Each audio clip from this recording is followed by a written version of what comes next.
Cruise drugs case का जिक्र करेंगे क्योंकि इसमें फंसे आर्यन खान की जमानत अर्जी पर अब से थोड़ी ही देर में बॉम्बे हाईकोर्ट में सुनवाई होने वाली है। मुकुल रोहतगी आर्यन केस की पैरवी करने के लिए बॉम्बे हाईकोर्ट पहुंच भी गए हैं।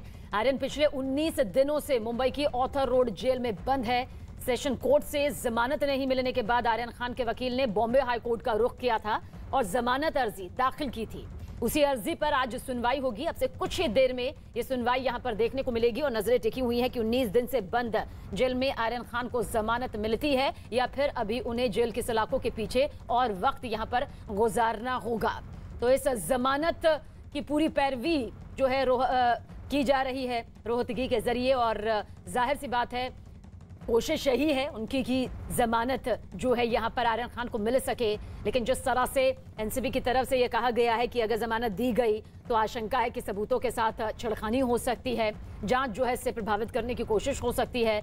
तो सवाल यही है कि आर्यन खान को जमानत लेकर आज क्या कुछ तस्वीर यहां पर नजर आती है, जमानत होती है या फिर जेल की सलाखों के पीछे अभी कुछ और वक्त यहां पर आर्यन खान को गुजारना होगा। नजरें इसी पर टिकी हुई हैं। बस कुछ ही देर में ये पूरी तस्वीर सामने आएगी जब कानूनी प्रक्रिया के तहत ये तस्वीर साफ हो जाएगी कि फिलहाल इस पूरे मामले को लेकर क्या कुछ आज आर्यन खान को लेकर फैसला होता है, उनकी जमानत को लेकर।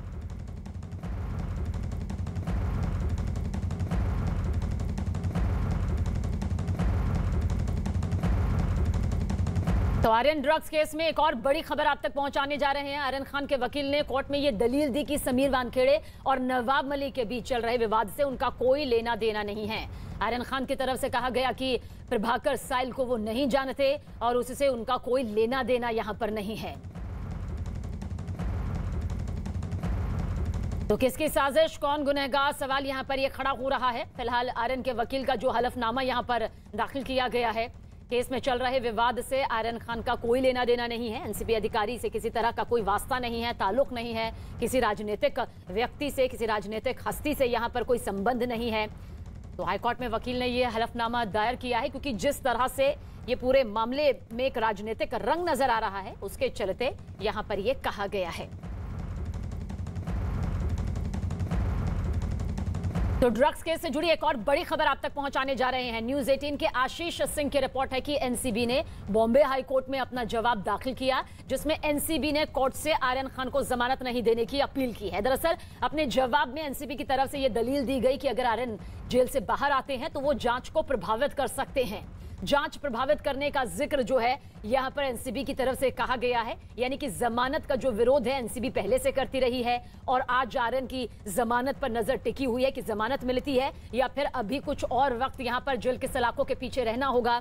दलील यहां पर जो दी जा रही है एनसीबी की तरफ से वो ये कि अगर आर्यन खान को जमानत मिलती है तो इससे जांच प्रभावित हो सकती है, जो सबूत है उनके साथ छेड़खानी यहां पर हो सकती है। बॉम्बे हाईकोर्ट में एनसीबी का यह जवाब सामने आया है।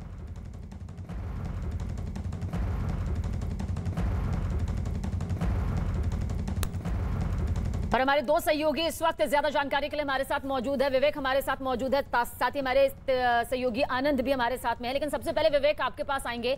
बस कुछ ही देर में आर्यन खान को लेकर जो तस्वीर है वो उनकी जमानत को लेकर साफ हो जाएगी कि कुछ और वक्त गुजारना पड़ सकता है या फिर अभी जमानत को लेकर कुछ और तस्वीर यहाँ पर नजर आती है। क्या कुछ आपको लगता है, क्या कानूनी प्रक्रिया के तहत नजर आएगा?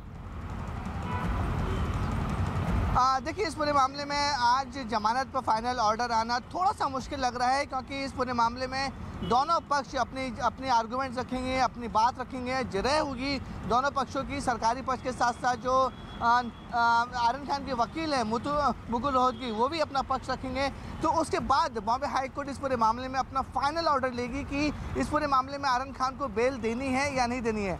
4 बज चुके हैं तो आज आर्यन खान को बेल मिलना या बॉम्बे हाई कोर्ट का फैसला आना थोड़ा सा मुश्किल ज़रूर लग रहा है क्योंकि 5 बजे के आसपास कोर्ट बंद हो जाएगा। लेकिन इन 1 घंटों में दोनों पक्ष अपना पक्ष रखेंगे। हालांकि नारकोटिक कंट्रोल ब्यूरो ने पहले ही बोल दिया है कि इन्हें किसी भी हाल में बेल नहीं मिलनी चाहिए क्योंकि अगर इन्हें बेल मिलती है, आरोपी को बेल मिलती है, आर्यन खान, मुनमुन दामेचा और बाकी आरोपी, तो बाहर आकर वो सबूतों के साथ छेड़छाड़ कर सकते हैं। गवाहों को हॉस्टाइल करने की कोशिश कर सकते हैं। इसलिए नारकोटिक कंट्रोल ब्यूरो ने पूरी बिल को अपोज किया है। लेकिन बिल्कुल विवेक, आप नजर बनाए रखिएगा, आगे भी लगातार आपके पास अपडेट के लिए पहुंचेंगे।